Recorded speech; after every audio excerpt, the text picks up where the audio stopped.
see any developments in the near future? Uygulanmıyor.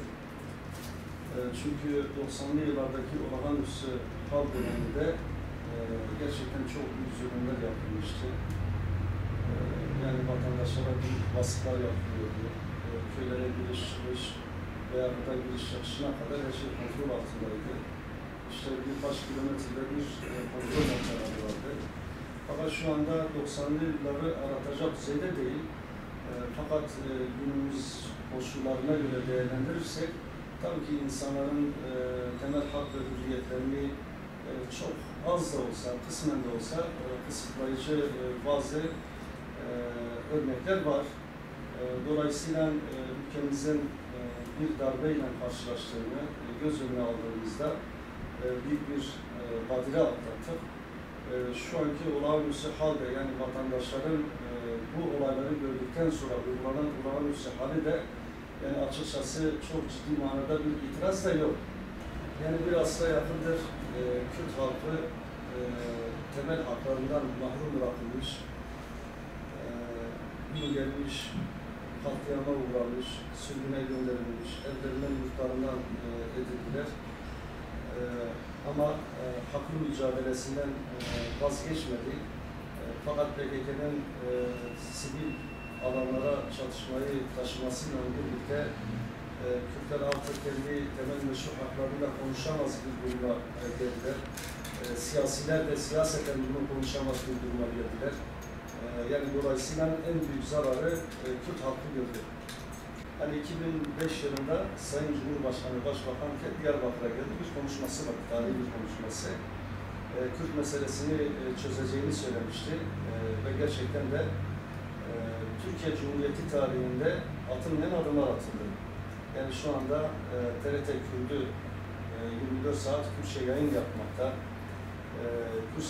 Kürtçe kurslar açıldı, bunun önü açıldı. Daha keza yine basın yayın yolunda yine iyileştirmeler yapıldı. Kürtçe gazete, dergi vesaireler çıkarıldı. Yani bir nevi fiili olarak, resmi olarak değil de fiili olarak Kürtler, Kürtçe'nin önü açıldı. Yani bir nevi tanındı. Yani şu ana kadar inkar ediliyordu bazıları. Şu anda da anayasada zaten Türklük dışında bütün kavimler yok sayılıyor. Fakat Cumhurbaşkanı'nın bu söyleminden sonra olumlu yönde, sadece Kürt meselesinde değil, inançlar hususunda da yani iyileştirmeler oldu.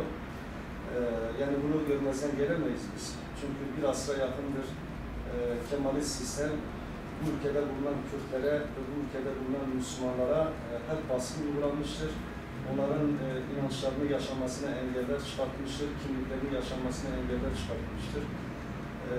Böyle adımların atılması kamuoyunda olumlu bir tepkiyle karşılandı. Ve son süreçte de, çözüm sürecinde de silahların bırakılacağına, artık gerçekten bir barış ve huzur ortamının geleceğine kamuoyu inandırıldı. Fakat bu noktada olumlu yönde adım atılması gerekirken perde arkasında halkın bilmediği, halka söylenmeyen hususlarda aslında şehir merkezlerine binlerce tonluk bombaların getirildiğini, yüz binlerce silahların PKK tarafından dağıtıldığını, yani kurtarılmış bölgeler elde etmek için farklı bir yol yöntem amacında olduğu görüldü. Ve sonuç itibariyle de çözüm sürecinin bozulmasıyla birlikte bu olumlu yönde atılan adımlar durdu. İşte biz durmaması gerektiğini, reform hareketlerinin devam etmesi gerektiğine inanıyoruz. Hangi şartlarda olursa olsun adımlar atılabilir, şu anda da atılabilir ve atılması gerektiğine inanıyoruz. Hem kamuoyuna hem de hükümete bu yönde birçok defa çağrılarda bulunduk. Özellikle silahların sustuğu bir dönemde, çok fazla çatışmaların olmadığı bir dönemde temel haklar hususunda adımların atılması kamuoyu tarafından takdirle karşılanıyor. Yani buna bu hususa dikkat edilmesi gerekiyor. May not have a very represents quite a big electorate, but at the same time, in terms of numbers of voters, it may not be that big. Yet it does represent probably many more voices within the communities and within the city.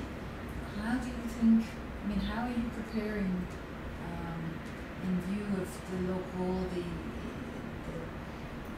ultimately the general elections, what is your approach to it? What is your strategy, if I may ask? 6-8 Ekim 2014 yılında